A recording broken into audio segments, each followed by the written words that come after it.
बिस्मिल्लाहिर्रहमानिर्रहीम। लाखों करोड़ों दुरूदो सलाम मोहम्मद मुस्तफ़ा सल्लल्लाहु अलैहि वसल्लम और आले मोहम्मद पर। मैं हूँ उमर दराज गोंदल। मरीम नवाज शरीफ उस दिन गुलबर्ग में मोहसिन नकवी की रिहाइशगाह के ऊपर गई थी और मैंने आपको उस दिन ये खबर दी थी और मैंने आपको बताया था कि उनकी मुलाकात हुई है। उस मुलाकात में कौन कौन मौजूद था वो भी बताया, उस हवाले से मज़ीद तफसीलात आपको देंगे। लेकिन आज की जो एक बड़ी डेवलपमेंट थी वो डेवलपमेंट काफ़ी दिनों से आप सुन रहे हैं कि एक तो फॉरवर्ड ब्लॉक की बातें हो रही थी पाकिस्तान तहरीक इंसाफ के हवाले से, और फिर एक सवाल यह कि पीटीआई की जो मौजूदा लीडरशिप है क्या उसके पास वो प्लान है, कोई स्ट्रेटजी है इमरान खान को रिहा करवाने के हवाले से। शेर अफजल मरवत ये कहते हैं कि ये काम नहीं हो पाएगा। उसकी वजह यह है, फिर लोग ये भी सवाल उठाते हैं कि जो लीडरशिप है ये कंप्रोमाइज्ड है। लोग कहते हैं कि क्या इतने कॉम्पिटेंट वो हैं, करवा पाएंगे कि नहीं करवा पाएंगे।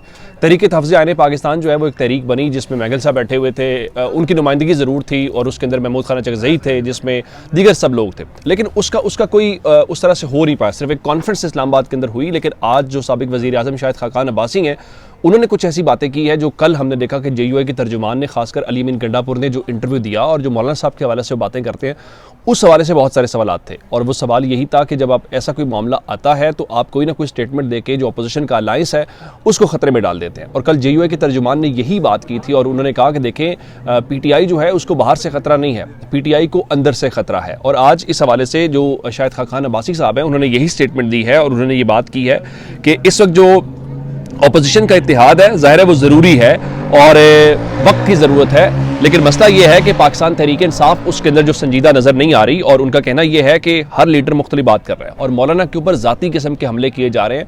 जब आप इस किस्म की बातें करते हैं तो उससे माहौल ख़राब होता है। तो ज़ाहिर है ये तहरीक इंसाफ अगर इस किस्म की बातें करेगी और उसकी लीडरशिप इस किस्म की चीज़ें करेगी, और इससे पहले भी मैंने आपको बताया था कि अडियाला से ये पैगाम गया था अली अमीन गंडापुर को कि आप अपने हल्के की सियासत, डेरा इस्माइल खान की सियासत से निकलें, आप कौमी मफाद के ऊपर खड़े हों या जो इस वक्त नेशनल इशू है उसके ऊपर खड़े। आप CM हैं, आपकी बाकी पॉलिटिक्स भी चलती रहेगी, लेकिन मौलाना साहब के साथ कोई कॉमन ग्राउंड निकालेंगे। जब आप ये कह रहे हैं कि ईद के बाद आपने एहतजाज के लिए निकलना है, लॉन्ग मार्च करना है, तो कैसे निकलना है, कैसे करेंगे? आपको स्ट्रीट पावर चाहिए और वो मौलाना साहब के बगैर आप स्ट्रीट पावर जो है वो उसको नहीं चला सकेंगे। तो अब जब ये बात कर रहे हैं, शाहिद खाकान अब्बासी भी कर रहे हैं, तो शाहिद खाकान अब्बासी कम अज़ कम नून लीग से तो नहीं है, वो नून लीग की आवाज़ तो नहीं बोलते, या ये भी नहीं कह सकते कि कोई वो इमरान खान से बुग़्ज़ रखते हैं। वो बड़ी अच्छी बात भी करते हैं और वो खुल के बताते हैं, इमरान खान की रियलिटी को तस्लीम करते हैं। इवन अगर वो अपनी पार्टी को छोड़ सकते हैं, नवाज शरीफ को, मुस्लिम लीग नून को, उनका एक ही स्टैंड है कि उसूल की सियासत करें, ऐसी सियासत ना करें जिससे कोई फ़ायदा नहीं होगा। तो अगर वो बात कर रहे हैं तो फिर PTI को सोचना चाहिए कि आप ये खान साहब के साथ क्या जुल्म कर रहे हैं। आप सिर्फ इस चीज़ के ऊपर खुश हैं कि आज की डेवलपमेंट यही थी कि जनाब वो ना ईद आ गई है तो ईद के हवाले से खान साहब के जो कपड़े शपड़े हैं हमने अडियाला जेल पहुंचा दिए हैं कि जनाब उनको 4 जोड़े जो है नए कपड़ों के भेजे हैं, जूते भेजे हैं, वेस्ट कोट भेजे हैं। इमरान खान का ये मसला नहीं है। मसला सिर्फ ये है कि आपके पास क्या प्लान क्या है, आप गवर्नमेंट को प्रेशराइज कैसे कर सकेंगे। नवंबर के बाद से PTI जो है वो बैकफुट के ऊपर है। बैकफुट से मुराद ये है कि आप रोड्स के ऊपर नहीं निकल सके। चलें, अब तो रमज़ान मुबारक था या समझ आई कि इस महीने में आप नहीं जा सकते थे, अब मौसम की शिद्दत भी ख़त्म हो गई है और सबको पता है कि ईद के बाद आपने रोड्स के ऊपर आना है। और अगर आप आपस में लड़ेंगे, एक दूसरे को निकालेंगे, आप वो पहले आया कितने MNAs जो हैं उनको निकालने की लिस्ट आपने इमरान खान को दी, तो फिर शेर अफजल मरवत लोगों की नज़र के अंदर हीरो बनेंगे। लोग उनको कहेंगे कि वो जो बात कर रहे हैं पाकिस्तान तहरीक इंसाफ की लीडरशिप के हवाले से वो बात बिल्कुल जो है वो दुरुस्त है और आप उस हवाले से कोई आपके पास किसी किस्म का वो प्लान नहीं है। आप तो इस गवर्नमेंट को किसी मामले के ऊपर, यानी आप देखिए गंदम की आगे आ रहे, पंजाब गवर्नमेंट गंदम नहीं खरीदेगी, सिंध गवर्नमेंट गंदम नहीं खरीदेगी, किसान बेचारा क्या करेगा? आप उसको प्रेशराइज गवर्नमेंट को नहीं कर पा रहे, आपके पास कोई प्लान नहीं है। आप सिर्फ और सिर्फ जा रहे हैं इमरान खान से मुलाकात को लेकर, बाकी चीज़ों को लेकर। अगर यही इशू इमरान खान बाहर होते और पंजाब में गंदम न खरीदने के ऊपर बहुत बड़ी तहरीक होती, लेकिन आप उसको भी यूटिलाइज, उसको कैपिटलाइज नहीं कर पाए, जो कि आपकी नाकामी है। और दूसरा जो अब अगला मामला है और वो 18 साल वाले दावे के हवाले से, मैंने आपको उस दिन आपको बताया था कि गुलबर्ग के अंदर जो मोहसिन नकवी साहब की रिहाइशगाह है वहाँ पे मरीम साहबा गई थी और उनके साथ उनकी सीनियर मिनिस्टर मरीम औरंगजेब भी थी, उनके चीफ सेक्रेटरी भी थे और उनके IG भी थे। और वो मुलाकात गैर मामूली थी। और मैंने आपको बताया था कि इससे पहले भी हमने देखा कि मोहसिन नकवी मॉडल टाउन जाते रहे हैं, वो हमजा शहबाज से मिलते रहे हैं। चूँकि वो हमजा शहबाज के पलड़े में वजन डालने का मतलब ये था कि उनकी मरीम नवाज से नहीं बनती और मरीम नवाज भी मोहसिन नकवी को ज़रा ज़्यादा पसंद नहीं करती।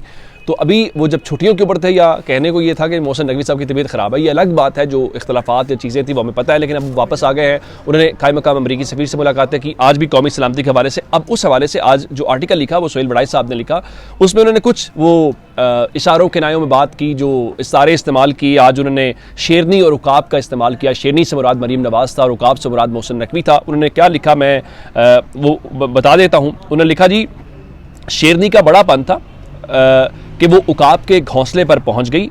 उकाब ने भी खैर सगाली से इस्तकबाल किया। यूं एक जैली जंगल कहानी इख्तिताम को पहुंची। वैसे आज का उनका मजमून पढ़ के यूं लग रहा है जैसे कोई चिड़ियाघर में हम रह रहे हैं और हमारे आसपास के जितने वो बड़े ओहदों के ऊपर बैठे हुए लोग हैं वो चिड़ियाघर के कोई किरदार हैं जिनको वो इस तरह से कह रहे हैं। खैर, उनका कहने का मतलब ये था कि मरीम नवाज़ ने बड़ेपन का मुजाहरा किया और वो पहुंच गई हैं जनाब मोहसिन नकवी के घर के ऊपर, और मोहसिन नकवी ने भी खैर सगाली से उनका बड़ा इस्तकबाल किया है। तो इस तरह से जो एक वो आपस में इख्तलाफात वो खत्म हो गए। लेकिन अगली लाइन बड़ी इंपॉर्टेंट है, कहा कि देखना ये होगा कि इस अहम सियासी पेशरफ्त के जंगल पर क्या असरात पड़ेंगे। निगहबान तो लाजिमन खुश होगा कि उसके दो अहम असासे शीरो शकर हो गए हैं। अब उनके कहने का मतलब ये है कि अगर ये मुलाकात हुई है या दूसरे लफ्ज़ों में सुलह सफाई हुई है या इख्तलाफात खत्म हुए, तो ये इन दोनों का फैसला नहीं था, ये एक और निगहबान का था। और निगहबान के मुताबिक उनका कहना यह है कि वो जी फैसला ये है कि 18 साल अगले इमरान खान को जो है वो हमने इक़्तिदार नहीं देना, बिल्कुल ना दें। 8 फरवरी से पहले भी हमने सोहेल बड़ाई समेत बाकी सबकी पेशगोइयाँ यही थी कि इतने % नून लीग जीत के आ रही है, इतने % पीपल्स पार्टी जीत के आ रही है। लेकिन 8 फरवरी को क्या हुआ वो भी एक तारीख है, वो हमने अपनी आंखों से ग्राउंड के ऊपर आपको रिपोर्ट करके दिखाया, अपनी आंखों से देखा कि पोलिंग स्टेशंस के अंदर कौन जीता और फिर रिटर्निंग अफसरान के कमरों के अंदर कौन जीता। 18 साल की जहां तक बात है कि 18 साल आपने नहीं देना, तो हमने इमरान खान के दौर में भी ये देखा था। वो भी कहते थे 10 साल का प्लान है, फलां आर्मी चीफ होगा, ये होगा। फिर हालात ने पलटा खाया। सियासत जो है वो हालात तय करते हैं, लोग तय नहीं करते। फिर एक और बात है कि जो चाल होती है वो इंसानों की चाल होती है, यानी मैं चाल बनाता हूँ, फिर एक कुदरत जो है उसका भी अपना प्लान होता है। तो ये चीज़ें हमें उस तरह से दिखाई नहीं दे रही। इसके ऊपर जो ये सारी बातें हैं, और मोहसिन नकवी साहब जो हैं वो पहले भी इस किस्म के सोहेल बड़ाई साहब इस किस्म के इस्तारे इस्तेमाल करते रहे, लेकिन अब मेरे ख्याल बात आगे चलेगी। मोहसिन नकवी का मरीम नवाज़ का इटसेल्फ मिलना ये खबर इसीलिए है कि अभी भी आपका 2 साल इस पूरे हाइब्रिड प्लस जो रजीम है उसको लाने के बाद भी आपका एक ही फोकस है, इमरान खान को काउंटर करना है। तो मोहसिन नकवी मरीम नवाज़ की सुलह करा दो, ये करा दो, वो करा दो। तो मेरा ख्याल है बात उससे अभी भी आपके हवाले से जो है वो बनती हुई दिखाई नहीं दे रही। आप वो दावे ज़रूर करते रहें, लेकिन ग्राउंड के ऊपर सूरत हाल ये है कि आज शेरफ जो मैंगल साहब हैं वो आप जानते हैं कि वहाँ पे एक लॉन्ग मार्च कर रहे हैं बलूचिस्तान के अंदर, और उनके लॉन्ग मार्च के हवाले से बताया गया, वो कह रहे हैं हम लुक पास के ऊपर मौजूद हैं जहाँ पर तमाम जो दाखिली रास्ते हैं उनको कंटेनर्स लगा के बंद कर दिया गया, और वो अपनी गिरफ्तारियों के हवाले से दावे कर रहे हैं। और उनका कहना ये है कि वो जब तक रास्ते नहीं खुलते, उनका आखिरी ट्वीट है, जब तक कोयटा का रास्ता नहीं खुलता तब तक लुक पास के मकाम पर जो धरना है वो जारी रहेगा। लेकिन आज एक अनयूजुअल किस्म की हैपनिंग ये थी कि कोयटा से 30 किलोमीटर दूर का जो जिस जगह पे वो मौजूद है वहाँ पे एक शख्स ने उनके उस काफिले के अंदर या उस धरने के अंदर अपने आप को उड़ाने की कोशिश की। जब लोगों ने उसको पकड़ने की कोशिश की वो वहाँ से भागा, वो फट गया। इस दौरान वो ज़ाहिर खुदकुश हमलावर तो अपने अंजाम को पहुँच गया, लेकिन अल्लाह का शुक्र यह है कि वहाँ पर कोई जानी नुकसान बाकी नहीं हुआ। 2 अफराद जो हैं वो ज़ख्मी ज़रूर हुए, लेकिन इस हवाले से जो वहाँ की बलूचिस्तान की गवर्नमेंट है वो गवर्नमेंट तो यही कह रही है कि देखें जी वो जो हुकूमत के साथ आप ताउन करें, बातचीत से सूरत हाल जो है वो बेहतर बनाने में मदद करेंगे, और जो मैंगल साहब समेत BNP की तमाम सियासी क़यादत है वो और दीगर शुरका महफूज हैं। तो उधर गवादर के अंदर जो जमात इस्लामी के मौलाना हिदायतुर रहमान साहब हैं, उन्होंने कोस्टल हाईवे पे धरना दिया हुआ। तो कहने का मतलब यह है कि मसाइल बहुत सारे हैं, लेकिन उन मसाइल को हल करने की कोशिश किसने करनी है? क्या आपने हसन अयूब के ज़रिए यही धमकियाँ देनी है कि वज़ीर आला बलूचिस्तान सरफराज बुगटी किसी को शाहराहों की बंदिश और आवाम को परेशान करने की इजाज़त नहीं देंगे, चाहे वो सियासतदान ही क्यों ना हों?